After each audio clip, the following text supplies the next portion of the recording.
Estamos começando mais este podcast Bacon. Tudo bem com você? Muito bem, nesse 35º episódio do Bacon Podcast, nós queremos trazer um pouco de fantasia. Nós queremos abordar aquilo que é o famoso, que tá na moda, o famoso imaginário, e também trazer um pouco dessa figura essencial pra fantasia e pro imaginário, que é Tolkien. O meu nome é Lucas, e junto comigo estão participando os irmãos Monzambani e a Fernanda. E aí, gente? E também o Bruno.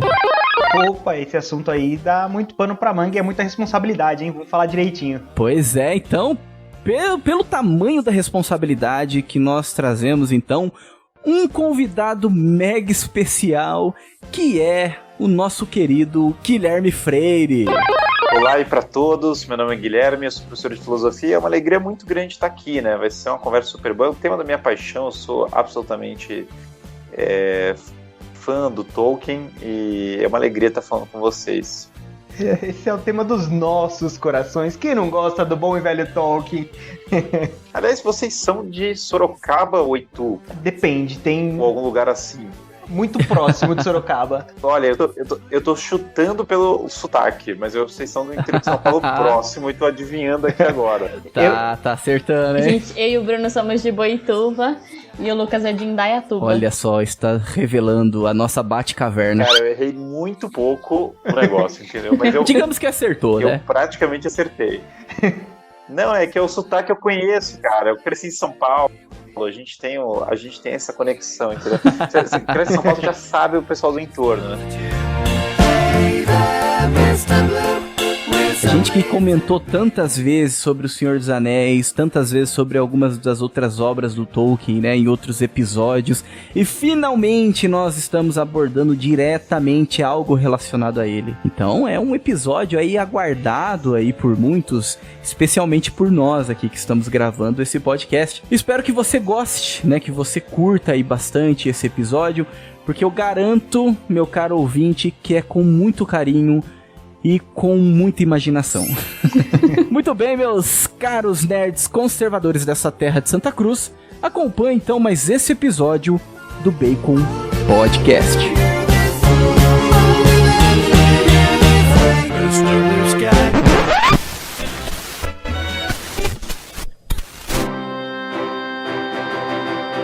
Bacon Podcast.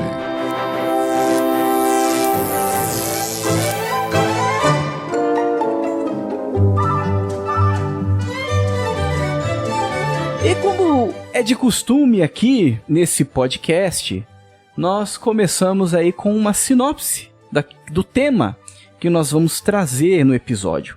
Muito bem, Bruno, dê-nos a honra da sinopse desse tema fantástico. Esse podcast, ele é bem diferente, né? A gente não vai tratar de uma obra específica aqui, nenhum grande filme, nenhuma grande série, nem nada, nenhum livro do Tolkien. A gente vai falar um pouco de forma mais geral, tanto da vida dele quanto de tudo que ele criou. Então, a gente vai falar um pouco sobre o quanto esse homem contribuiu para a fantasia, para o imaginário e para tudo que a gente conhece e gosta dessa cultura pop que a gente está vendo aí hoje em dia. Eu acho que para começar, a gente tem que falar que esse cara, ele é o pai da fantasia. E que ele é o pai da fantasia porque o avô da fantasia, o avô dos hobbits, como a gente já citou em outro podcast, é o Chesterton. Então, muito do que a gente conhece e muito do que influenciou o Tolkien vem do conservadorismo, vem do pensamento cristão e vem do Chesterton também. Então, até para quem está ouvindo a gente gravou falando sobre Padre Brown, o Junior Volcan participou, foi super legal, a gente conversou bastante sobre Chesterton, então também dá para dar uma conferida nesse outro podcast. E assim, o título, né, desse episódio, você, meu caro ouvinte, já ouviu ali logo no início e também pode ver aí na descrição desse podcast, ele fala de fantasia e de imaginário. Como a gente tá com um convidado aí mega especial, ainda mais falar sobre imaginário, né? Por favor, ô Guilherme, nos ajude a entender um pouco melhor as definições. Mas afinal, o que seria o imaginário? Hoje falam muito sobre a reeducação do imaginário, a formação do imaginário. O que seria isso? Qual a importância disso para as nossas vidas? Quais os meios que nós utilizamos para isso? Bom, todas as coisas que nós aprendemos, nós começamos pelos 5 sentidos. Então nós temos a visão, nós ouvimos as coisas, temos alguma percepção delas. Isso na nossa inteligência, de algum modo, é conectado, unificado.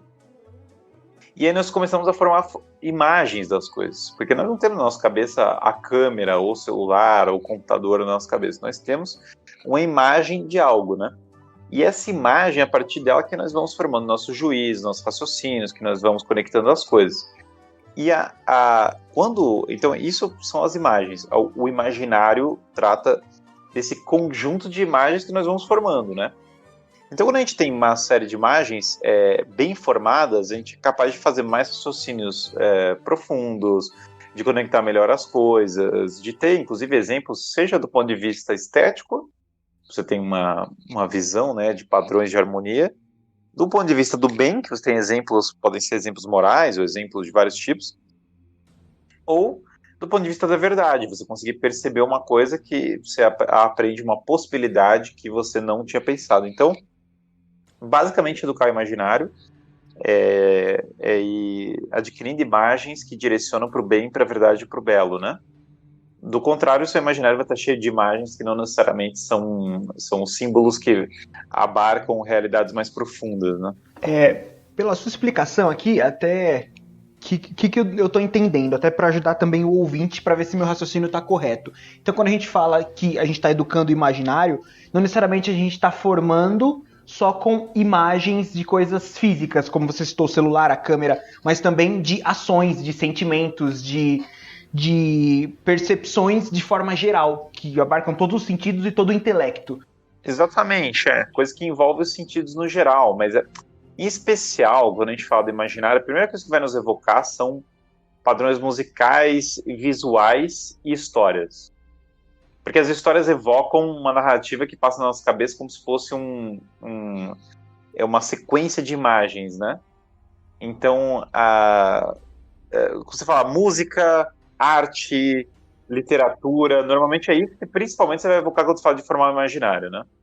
Até porque quando você fala de conceitos filosóficos, você está pensando de uma maneira mais não ficção e tal. Então é mais ou menos, tende para isso da cultura, mas sim, abarca de tudo, né? Formar imaginário é tudo, e a gente está toda hora, nosso imaginário está recebendo um bombardeio de informações a todo momento, né? A gente ouve muito falar sobre essa questão da reeducação, né, do imaginário, né? A necessidade de reeducar, de formar, significa que hoje, é uma pergunta que com certeza, né, não só nós, mas até os ouvintes já devem saber já qual é a resposta. Então significa que hoje o imaginário, ele é mal educado, digamos assim, não sei se essa é a palavra. Seria então o imaginário hoje mal educado? Toda hora. Toda hora, todo momento, é só o cara ligar, tal. Assim, a gente tava até brincando aqui antes de começar que só o Star Wars 9 marca o fim do Ocidente, né? E quando lançaram esse filme já acabou o Ocidente. E assim, de fato, assim, você tem um monte de símbolos podres, né? Música que não tem padrão harmônico nenhum, é só ritmo, filmes que são basicamente uma inversão revolucionária da realidade, tipo, o bem é o mal, o mal é o bem, bombardeio até de advertisement, né? Qualquer rede social você pega e fica bombardeando o próprio toda hora, tá? E aquilo é meio estupidificador, assim, né? Meio estúpido. Então, assim, eu diria que nosso imaginário é bombardeado de coisas que não são as melhores, né? Por tudo que você tá falando, eu fico pensando que, às vezes, para começar, primeiro passo zero, para educar o imaginário, é filtrar. Então, como a gente recebe tanto estímulo zoado, seja ele visual, musical ou até moral, então o primeiro passo acho que é filtrar, assim, é começar a desligar coisas inúteis que estão sendo bombardeadas para cima da gente para começar a substituir por coisas boas, senão você não vai para lugar nenhum. Eu acho que o primeiro passo deveria ser por aí. Numa toca no chão, vivia um hobbit. Como é que você vai filtrar algo bom ou ruim se você não sabe o que é bom e não sabe o que é ruim? Então, eu acho que também entra o fato de ter contato com coisas boas. Então, aí a gente tem um exemplo que é o próprio tema desse podcast, né? Que é o Tolkien, que é uma excelente porta de entrada para um imaginário bom, um imaginário que nos leva a algo bom, belo e verdadeiro. Mas, para quem não sabe o que é bom e o que é ruim, para quem não teve contato com esse bom ainda, não tem como filtrar. Então, eu vou dar um exemplo aqui bem recente. Eu assisto muito série com a minha mãe, né? E a gente tava assistindo aquela série This Is Us. Aquela série tem muita coisa muito ruim, mas também tem muita coisa muito boa. Então você tem que saber filtrar e ver o que é bom e o que é ruim. Essa última temporada, que lançou agora, tá ridícula. Porque ela, além de estar falando do Covid, ela também entrou muito forte com essa questão do Black Lives Matter. E assim, chega a ser difícil de engolir, de tão forçado que tá a barra. Ao mesmo tempo, é uma série muito legal que fala sobre a questão da família, dos relacionamentos familiares, que é muito bonito, o relacionamento com o pai, deles com a mãe, enfim. E que tem coisas muito boas que, se você souber aproveitar, vale a pena assistir. Só que assim, se você não tem uma base, você vai assistir a série e vai pegar tudo aquilo como verdade, entendeu? Então, por isso é importante ter contato com outro tipo de cultura, com outro tipo de informação que possa formar o seu imaginário, para que você consiga fazer esse filtro, porque a gente não consegue filtrar do nada, né? O problema de você querer só filtrar é que, assim, você não vai parar de ouvir música, parar de ver filme, você vai ter que colocar alguma coisa no lugar. Então, quer dizer, o processo de pegar a coisa boa e parar de ver a ruim é o mesmo, tem que ser simultâneo, sabe? Você tem que meio que trocar a bateria pela outra, assim, porque... Assim, fala assim, vou desligar de tudo. Bom, até é bom, sim, claro, mas vai ter que botar vontade de qualquer jeito, né? Ninguém consegue ficar, 100% sem nenhum tipo de lazer ou entretenimento, né? Que você enlouquece. Sim, sim. Exatamente. E também o imaginário, se você não colocar nada pro imaginário, ele vai ficar sendo preenchido com a mídia, sei lá, algum tipo de estímulo você vai receber e vai formá-lo de algum modo, né? Então, no final das contas, não tem como fugir, tem que achar algum negócio bom mesmo e pegar. Agora, isso que você falou da série piorar, na verdade é um padrão, porque isso é proposital, eles fazem, porque na verdade sempre piora com as temporadas vão passando, se separando nessa questão ideológica, porque na verdade o que eles fazem é o negócio do parasita, né? Eles querem, é proposital isso aí, eles querem entrar no imaginário das pessoas, pegar símbolos que para as pessoas são símbolos conservadores e destruir os símbolos de dentro, né? Então, por exemplo, agora a moda é pegar os símbolos dos anos 80 e desconstruir, né? Você tem que entrar, daí sempre assim, começa de uma maneira, e daí na segunda temporada muda, na terceira os caras já estão usando droga numa roda, entendeu? Mas assim, sempre começa com um negócio bem tradicional, é um padrão, né? Espera você se apegar a sério aos personagens para depois destruir tudo, né? E aí você vai ficando com raiva.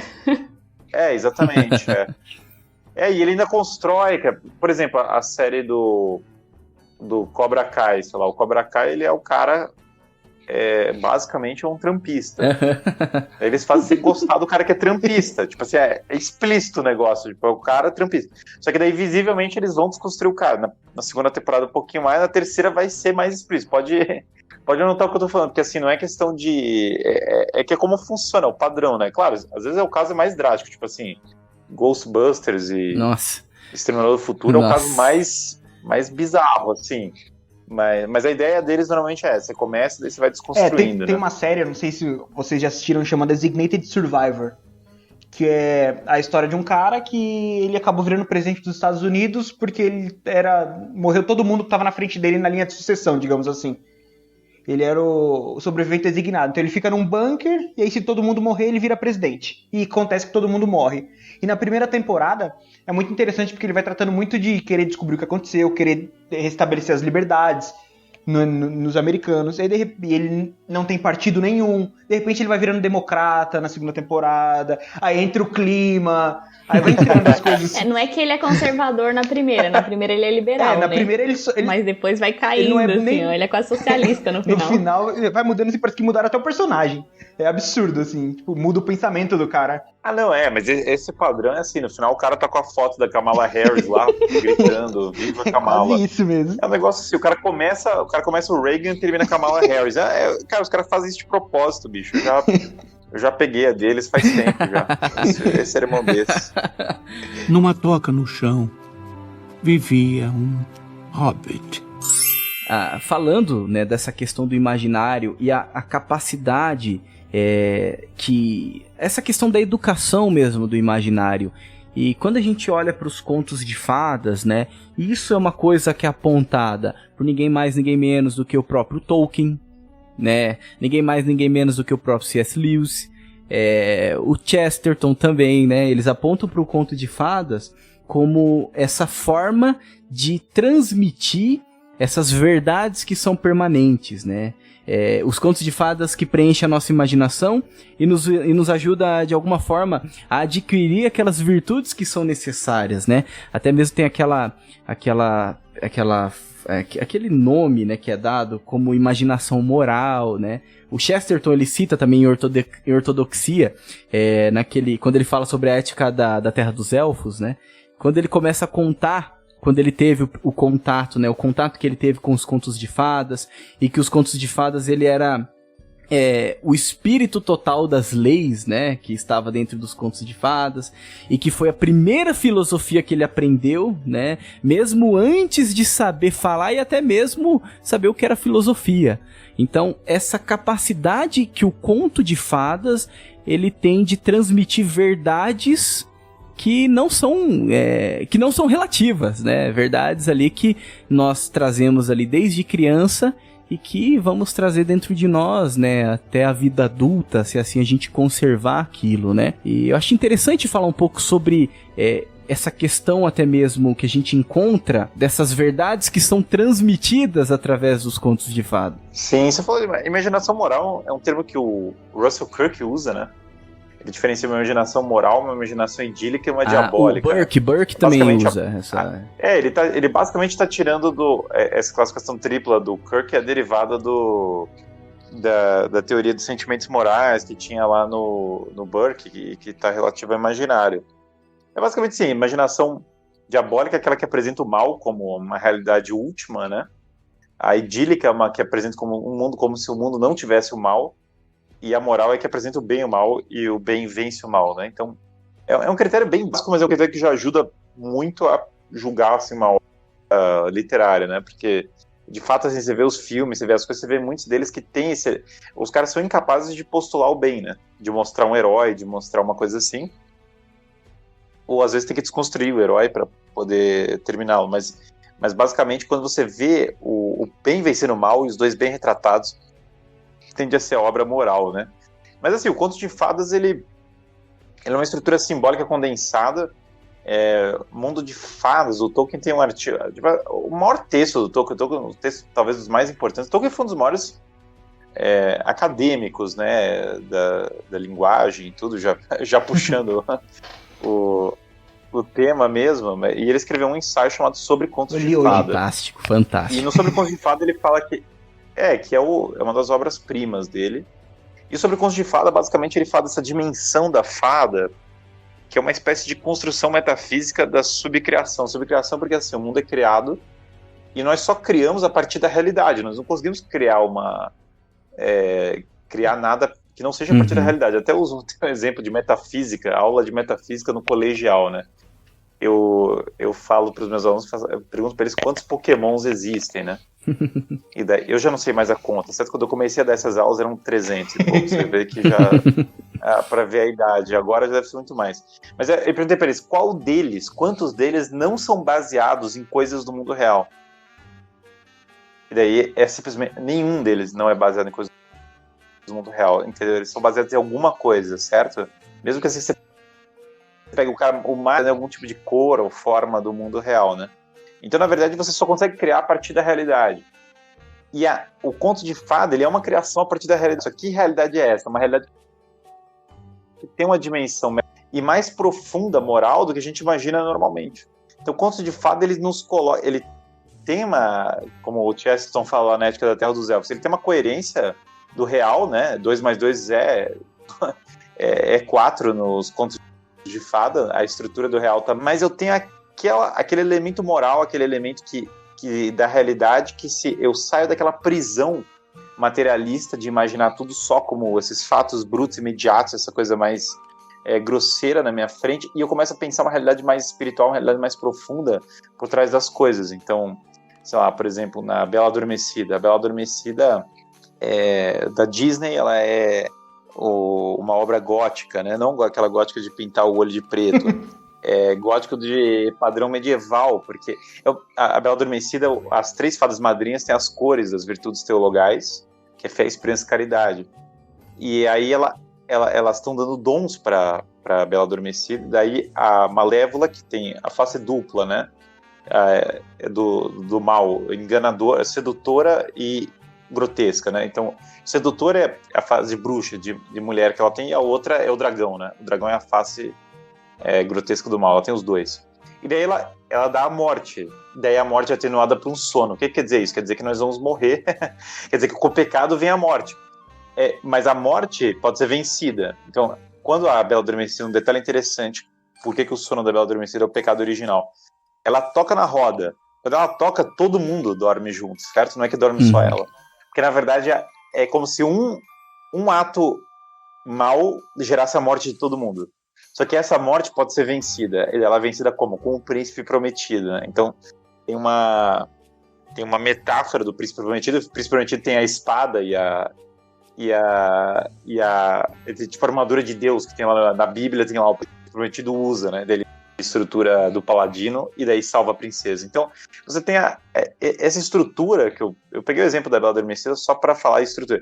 Você tem simbolicamente muita coisa contida numa história muito simples, né?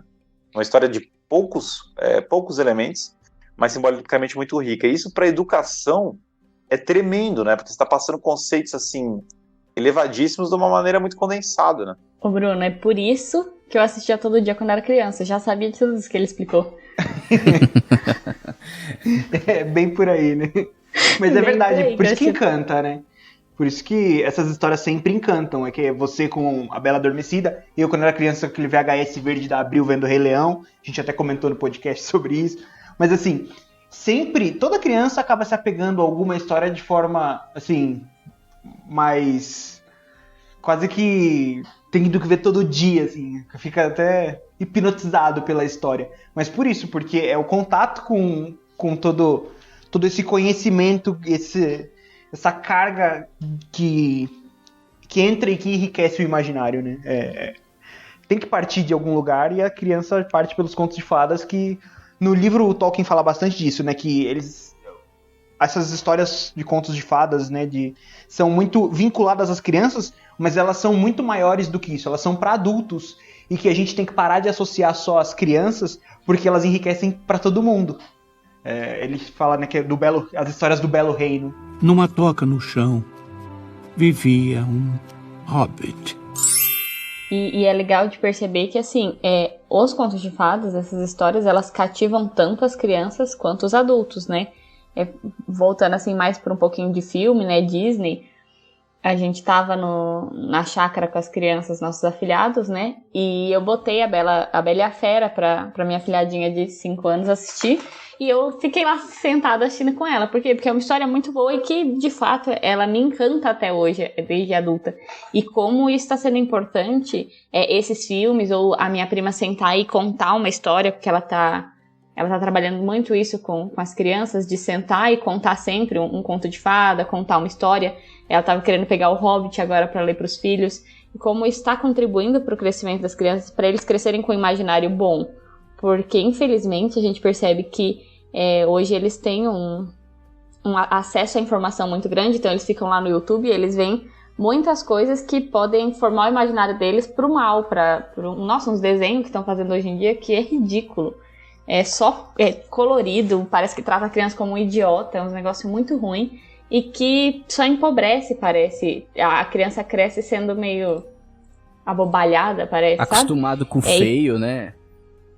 Exatamente, com valores, você vê no próprio desenho infantil alguns valores meio progressistas, meio subversivos, mas a presença dos contos de fada, por mais que seja através da Disney, que não é a melhor opção, né? Porque o ideal seria contando histórias, livros. Mas assim, até esses filmes da Disney, os mais antigos, são muito bons.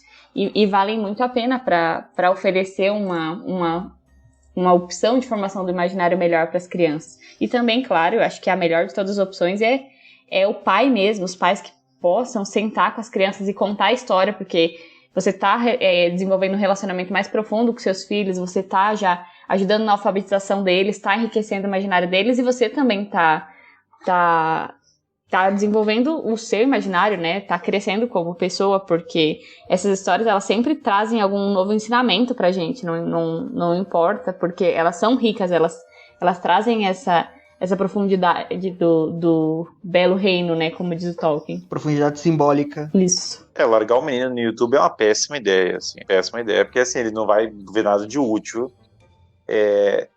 E assim, largar ele nos desenhos atuais também é uma péssima ideia.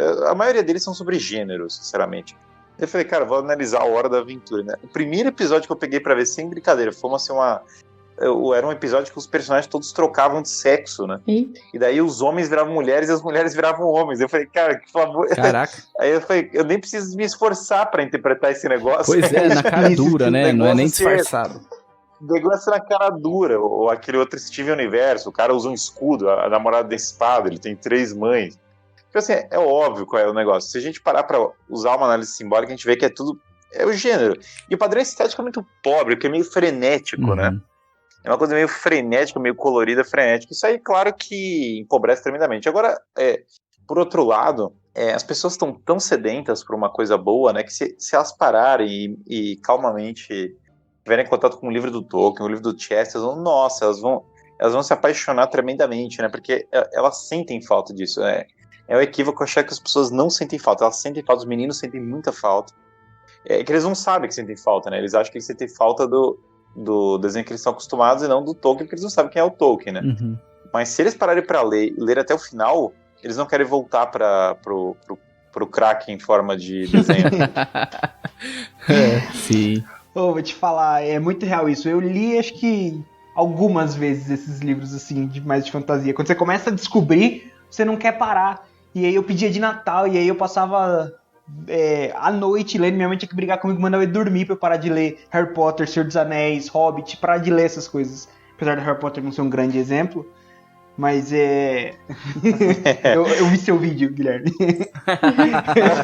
Eu já pensei isso. O cara já emendou, já falou assim, eu vi o vídeo e tal. Eu vi o vídeo, mas eu quero dizer que o Harry Potter ainda tá no meu coração, entendeu? Não superei minha fase adolescente ainda. Não, mas eu falei, tem muitos símbolos bons no Harry Potter, não é só podres. Sim. Mas tem os podres também. Também tem as duas coisas, né? A gente filtra, não tem problema. Então, e esse livro que a gente estava mencionando do Tolkien sobre histórias de fadas, ele explica tão bem como isso funciona que inclusive me deu vontade de escrever. Assim, ele vai te dando vontade de ler mais, de conhecer mais, até de escrever. É incrível mesmo. É engraçado como bom. o Tolkien, ele realmente muda, né? Pelo menos pra mim foi... Eu li Harry Potter a vida inteira, porque o Bruno sempre foi muito fã, e acho que foi um dos primeiros livros que eu li, inclusive fica aí meu pedido de desculpas público. Culpa do Bruno, viu? E assim, então eu cresci lendo Harry Potter, Sherlock Holmes, até comentei do Rei Arthur, li As Brumas de Avalon ainda com uns 13, 14 anos no máximo, bem novinha. Mas O Senhor dos Anéis eu nunca tinha lido, porque eu olhava para aquele livro e falava assim, nossa, é muito grande, né? Eu não tenho pique de ler isso aí. E aí, no 3º ano do colegial, eu tinha que ler um tanto de livro pro vestibular. Eu falei, aí, uma oportunidade, eu vou ler O Senhor dos Anéis. Então eu não li nenhum dos livros do vestibular, que precisava ler. E passei o meu 3º ano do ensino médio lendo O Senhor dos Anéis. E foi assim, eu não me arrependo nem um pouco, porque deu certo, passei no vestibular, graças a Deus. Mas foi uma... Porque assim, eu gosto muito de Harry Potter, é uma história que marcou minha infância, tem muito do meu relacionamento com meu irmão, então a gente cresceu falando de Harry Potter, brincando de Harry Potter. Mas O Senhor dos Anéis é diferente. A escrita é muito mais profunda, a história é muito mais profunda, os símbolos são assim, não dá, se a gente começar a falar, a gente vai falar uma semana aqui, então eu não vou tentar não comentar. Mas assim, é uma outra experiência mesmo, que marcou muito minha vida, marcou tanto que no ano seguinte eu tinha que fazer um TCC pro inglês para me formar. E eu fiz exatamente sobre a vida do Tolkien e um pouco sobre... os símbolos que estavam lá, então, porque eu queria falar também da igreja, do catolicismo, mas minha professora era de Testemunho de Jeová e eu não podia, então ela não deixou eu falar da igreja. Eu falei, vou falar do Tolkien, Que aí eu já entro e falo do catolicismo presente na obra do Tolkien, falo sobre os valores da amizade, do heroísmo, da presença de Jesus, de Nossa Senhora, e coloquei tudo isso no TCC, assim. Então, realmente foi um divisor de águas pra mim e marcou muito minha vida, tanto que eu virei fã e hoje eu falo que é um dos melhores autores que eu já li, assim, é realmente uma obra sensacional e que eu recomendo pra todo mundo. Porque não só uma fantasia, mas é um livro muito profundo, assim, que te faz pensar. Um livro, engraçado que é um livro que me fez dar um valor maior pra Eucaristia, né? De uma maneira muito simples, através de uma ficção eu consegui olhar com outros olhos pra Eucaristia, que na época era um mistério que eu tinha muita dificuldade de entender. Então é realmente sensacional e é muito bom pra formar o imaginário. Tá que eu já tava com 17 anos, era que o meu imaginário já está formado, mas eu ainda tô formando até hoje, então... Estamos. Essa geração atrasada.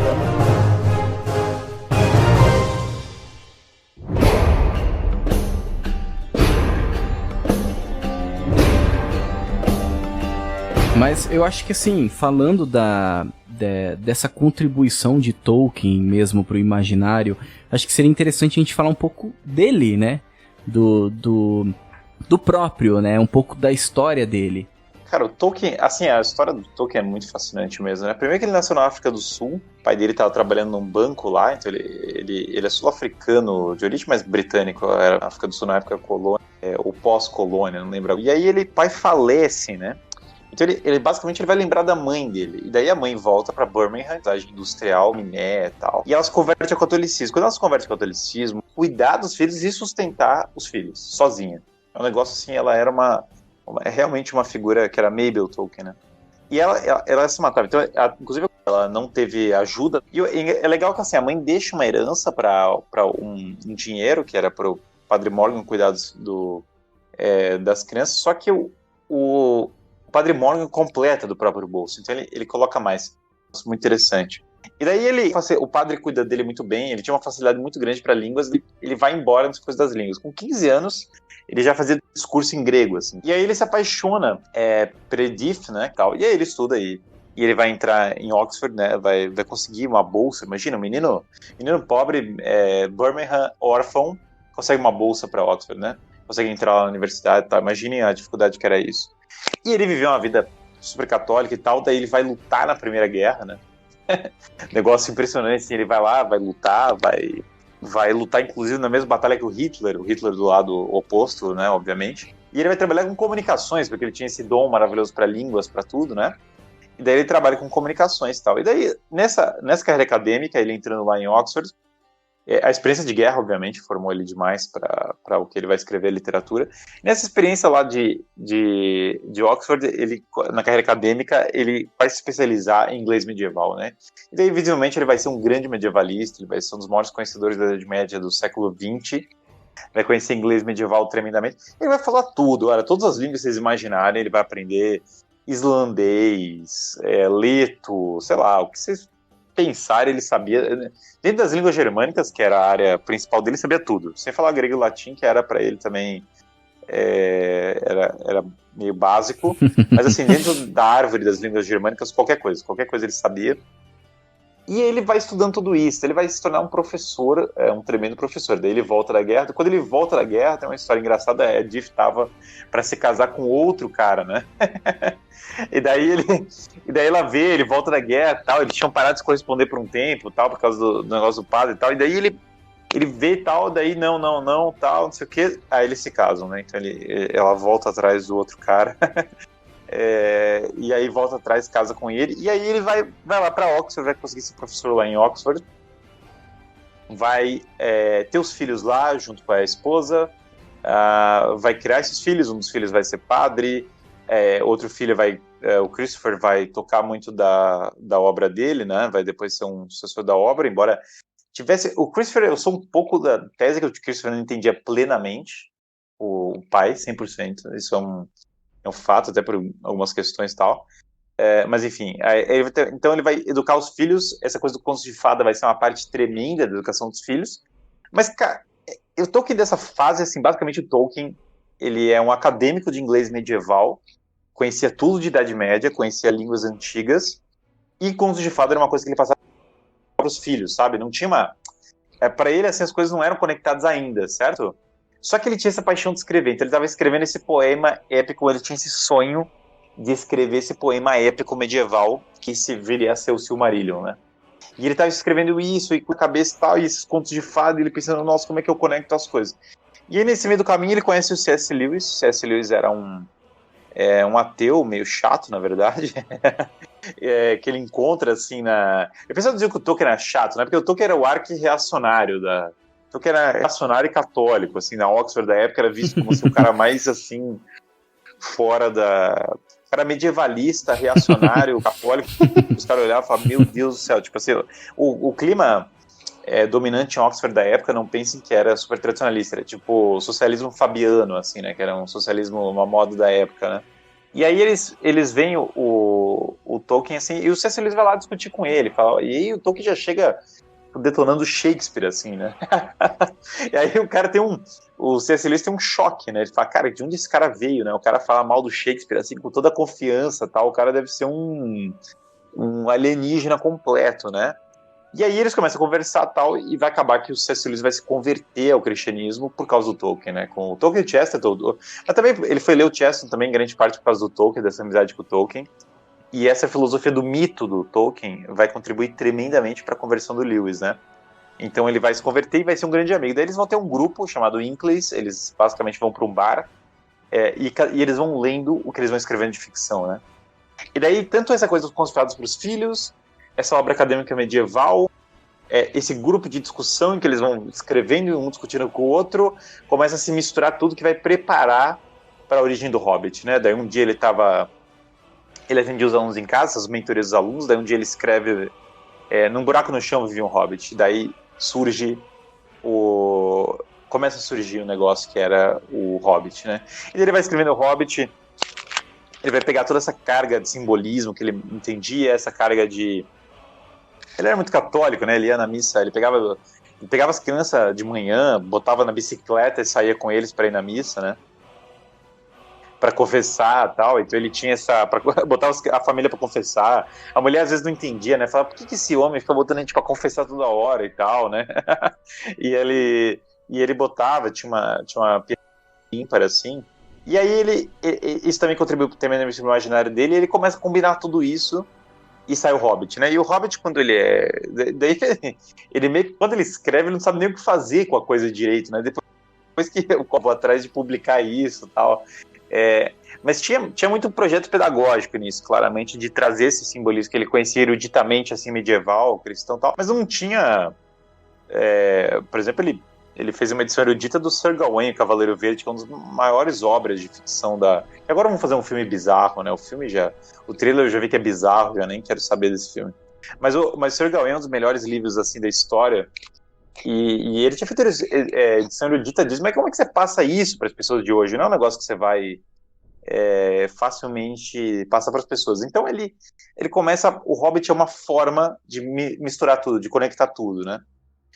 De pegar aqueles contos de fada que ele fazia para os filhos, ao mesmo tempo que eu tenho essa bagagem simbólica, e daí começou a fazer. E aí veio o Hobbit, a partir do Hobbit vai vir depois o Senhor dos Anéis, daí com o Senhor dos Anéis ele vai virar uma celebridade, né, tremenda. É muito engraçado isso, porque daí os professores da universidade vão detestar tremendamente por causa disso, né, aquela famosa inveja, né.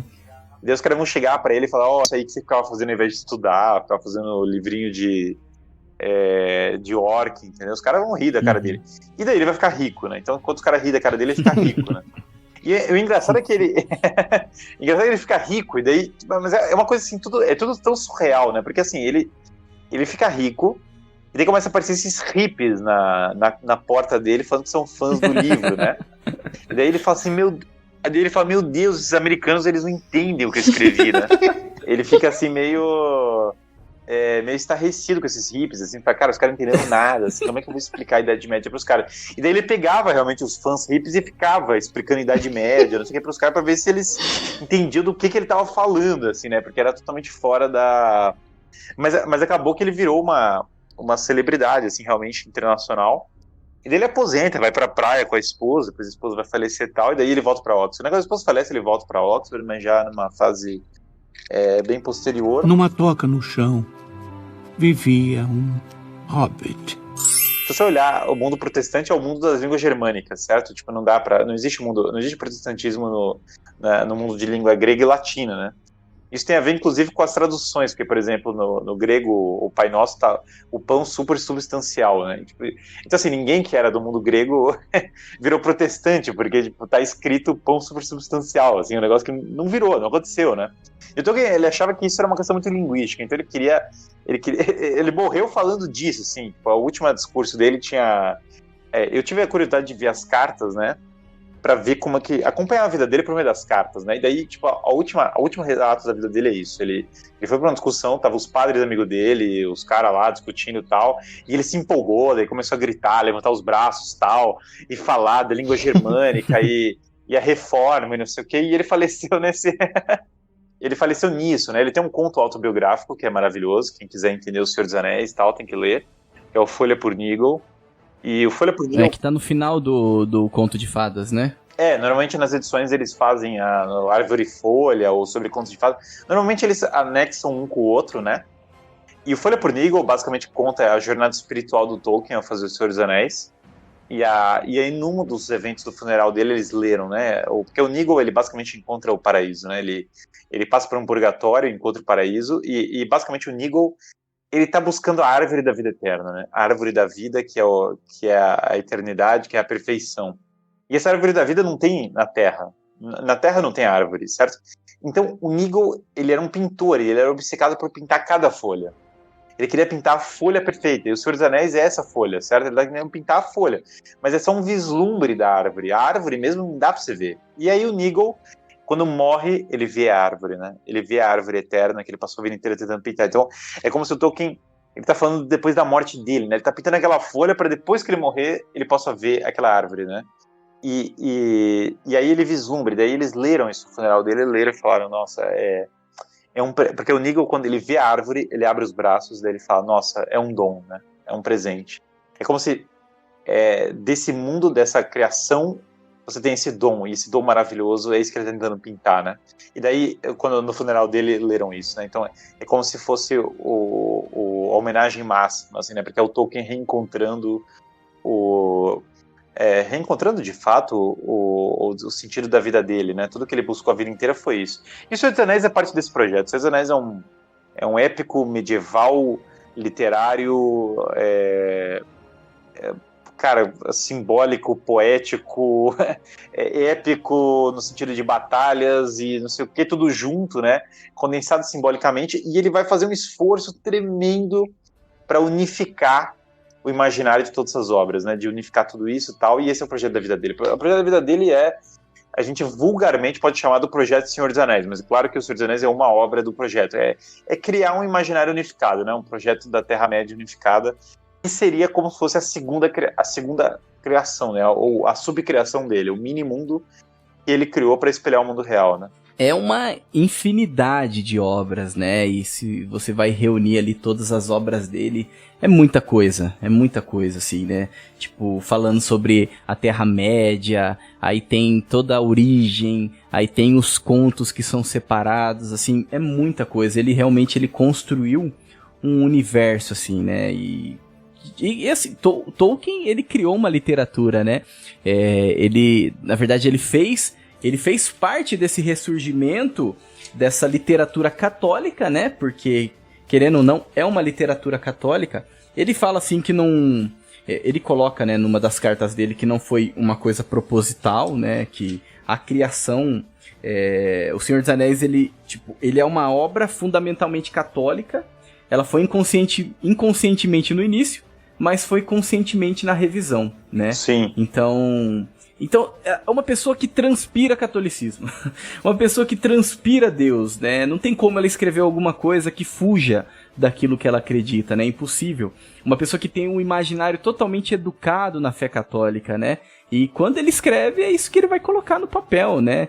E assim, não tem como, é inegável. Tanto que quando eu assisti O Senhor dos Anéis, na verdade, assim, o primeiro contato que eu tive com alguma obra do Tolkien foi com um Hobbit. E eu tava no ensino fundamental, eu acho, não lembro quantos anos que eu tinha, mas acho que eu tava na 3ª série, se eu não me engano, alguma coisa assim. E na biblioteca tinha uma história em quadrinho do Hobbit.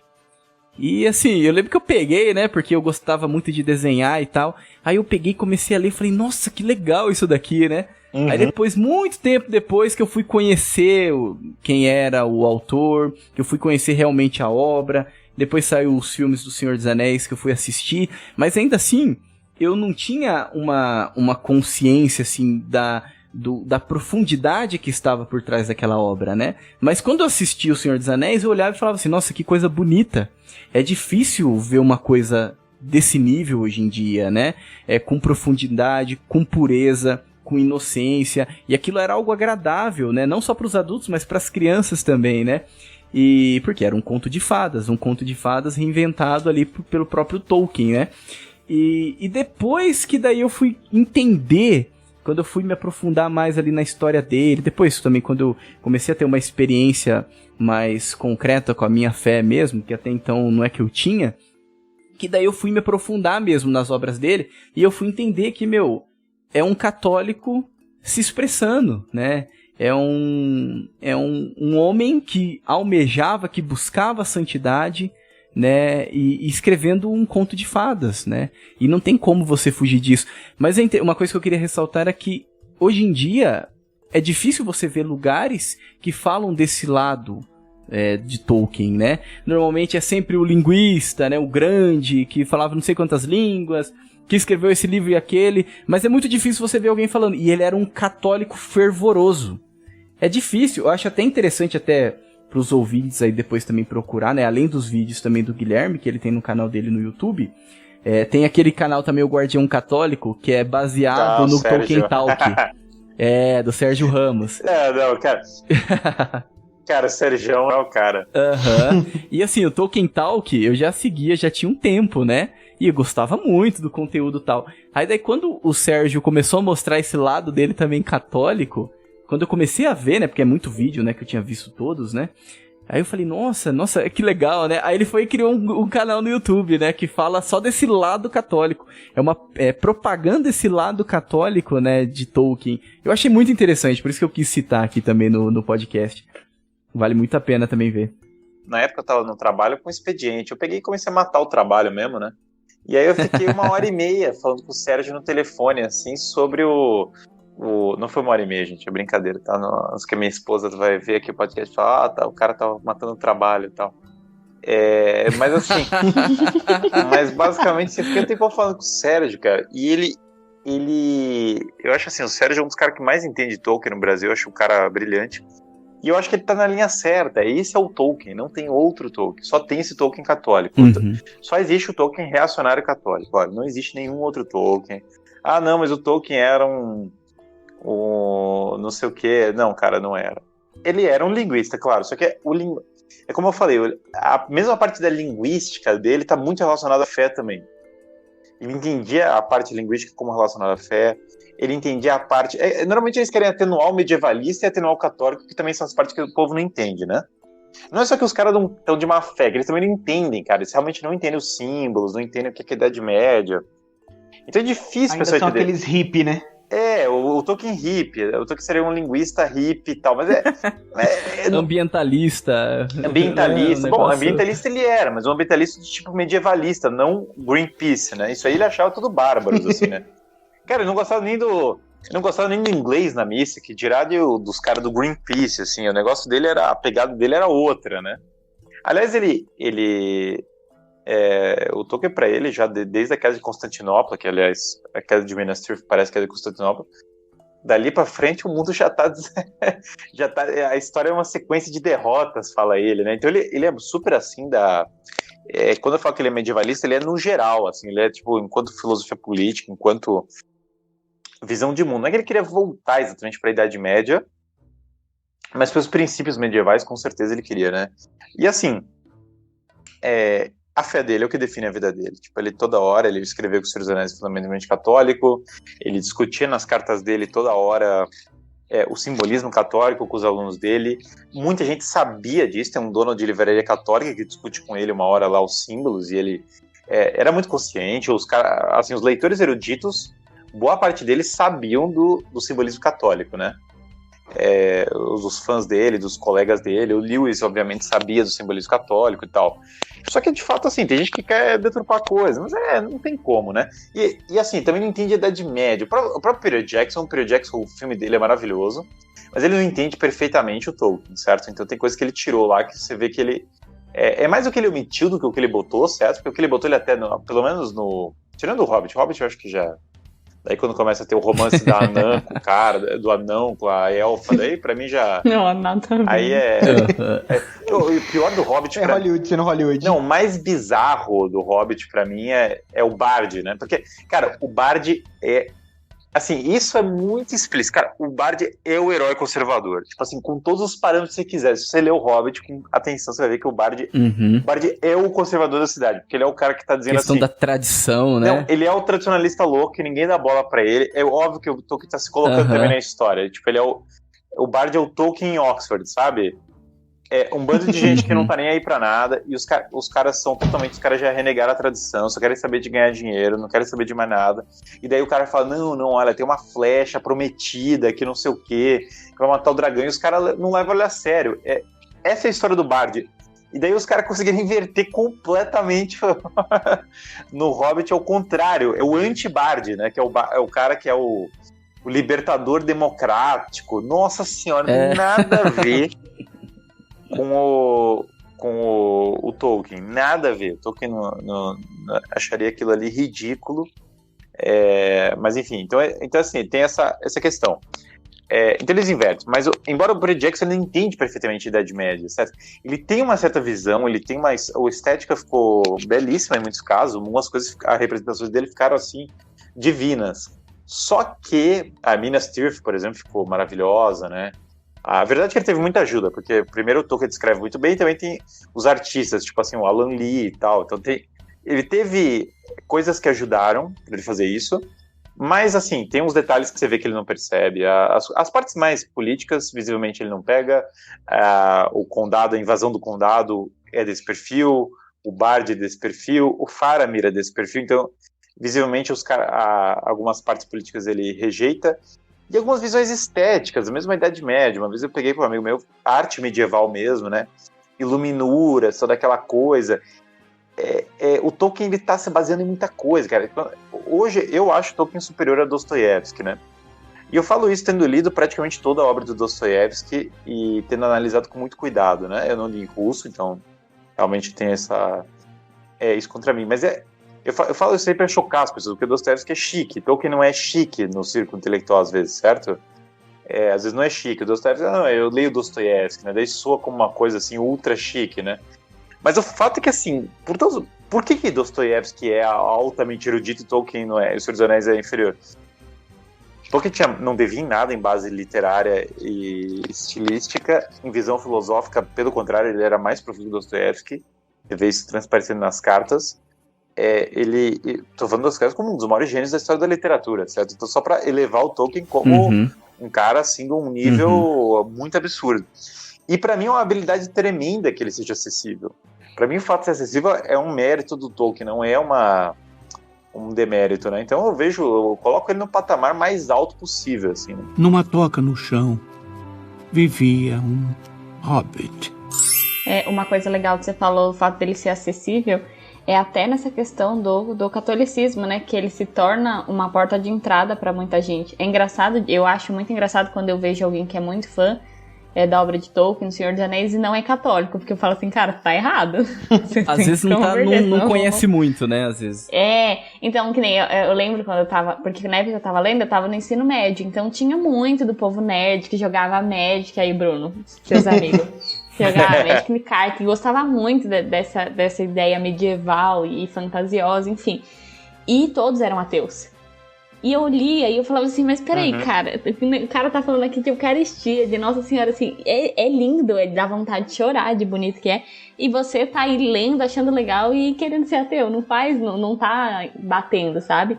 Mas mesmo essas pessoas que são, por exemplo, esses adolescentes ateus que não querem nada com nada, só querem saber de jogar RPG, enfim, que todo mundo tem uma fase assim, se eles passam a se aprofundar um pouco mais e debruçar mesmo sobre a obra, eles vão ter uma porta de entrada muito grande, muito bonita pro catolicismo, e a chance de conversão é grande, né? Uhum, sim. Porque tá ali, é só você olhar, se você prestar atenção, você vai ver que é uma obra católica. Então eu acho essa acessibilidade dele muito boa, por ser uma obra uma porta de entrada pra conversão, pro conservadorismo, enfim. Pra tirar um pouco dessa mentalidade ruim, né? Imaginativamente, é imaginativa, né? Porque mesmo que o cara fale assim, eu sou ateu, mas aqueles símbolos ficam na cabeça dele e tem lá, certo?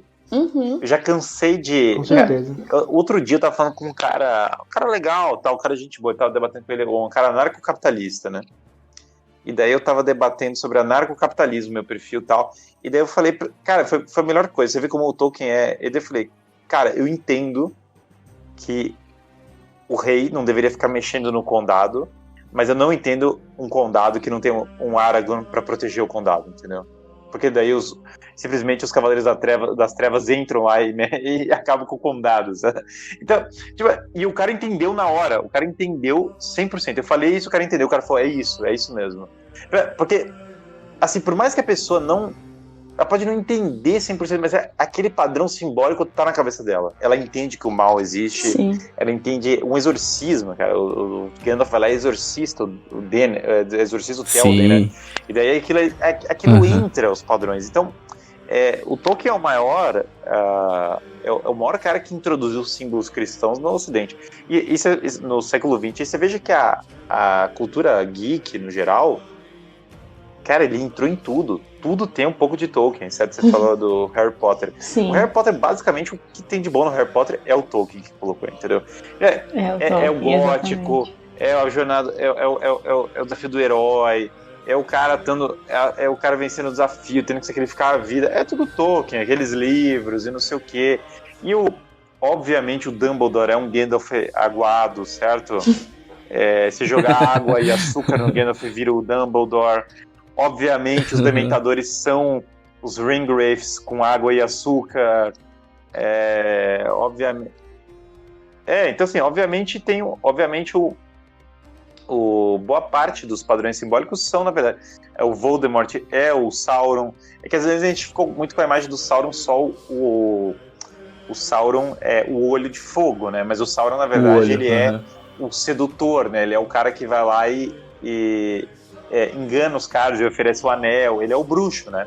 O Sauron, inclusive no Hobbit, ele é o bruxo. Então esses padrões simbólicos, eles passaram demais para a cultura. E daí você vai vendo na cultura pop centenas de exemplos que você vê um padrão simbólico cristão, só que na verdade veio do Tolkien. Então isso aí é uma coisa muito impressionante, né? Tipo, se a pessoa não se converter, lendo, pelo menos os valores, as virtudes vão ser apresentadas e vai ficar no imaginário dela. Então, e quando alguém chegar e apresentar a doutrina de uma maneira, ela vai ter aquilo lá no subconsciente, ela vai estar mais preparada para encontrar a verdade, né?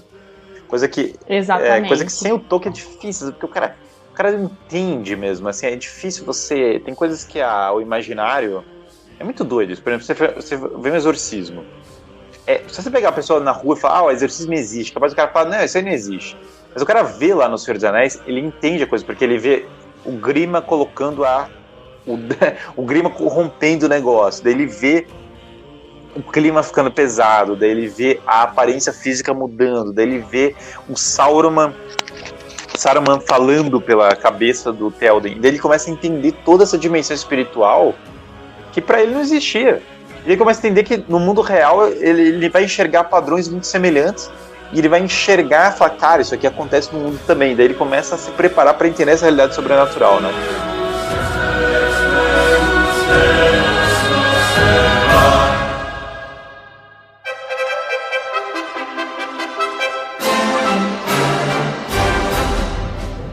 Muito bem, então chegamos na conclusão desse episódio do Bacon Podcast e vamos abrir então o nosso cardápio. E por favor, Bruno, qual é a sua nota para esse tema saboroso? Olha, a gente vem há muito, muito tempo cozinhando essa nota, porque a gente fala de Tolkien o tempo todo e nunca grava sobre. Então, não tem nem como não dar picanha bacon para esse tema, né? Muito bem, nota 5, nota máxima. Fernanda, por favor, qual é a sua nota? Tem que acompanhar o Bruno, né? Porque é sensacional. Tolkien não tem o que falar. É muito bom autor. E que não seja o único podcast que a gente vai fazer dele, né? Se Deus quiser, a gente vai fazer muito mais. Porque não tem muito assunto ainda pra falar sobre ele. Mas é picanha bacon, minha nota. Muito bem, picanha bacon. E eu também, a minha nota vai ser um picanha bacon épico pra esse tema que é épico, né? E Guilherme, nosso convidado, por favor, qual é a sua nota e o porquê? Cara, picanha bacon com cheddar, entendeu? Boa. E o negócio assim, quanto mais carne puder ter, melhor. Não, o Tolkien é o bicho. Melhor que o Tolkien não tem.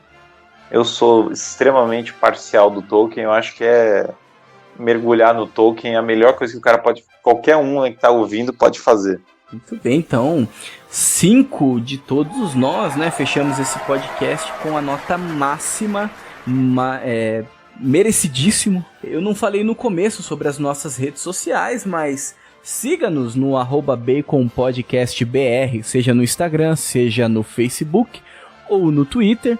Atualmente o que nós mais movimentamos é o Instagram, lá a gente coloca um pouquinho de notícia e em breve teremos surpresas, né? Teremos surpresas, conteúdos novos para poder expandir um pouco mais o Bacon.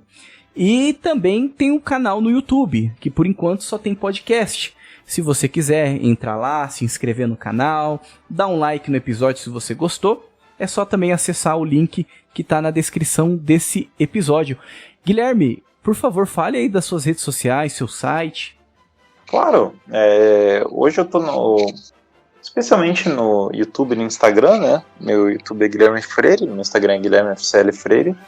E tem meu site que é guilhermefreire.net, ali tem guia de estudos meu, tem contatos para mentorias e tem os links das outras redes sociais também, né? Tem meu e-mail e tudo. Então, acho que o site é um caminho bom para a pessoa encontrar tudo, né? Mas especialmente lá no YouTube, eu tô gravando vídeo de segunda a quinta, segunda a sexta. Era pra ser segunda a sexta, mas as 2 últimas sextas tive problema, mas vai ser de segunda a sexta ainda no YouTube. E o Instagram também tá sempre com conteúdo lá, né? Muito obrigado você, meu caro ouvinte, que nos acompanhou até esse momento. Espero que tenha gostado desse tema, com esse convidado mega especial. Fique com Deus e que a força do bacon esteja com você.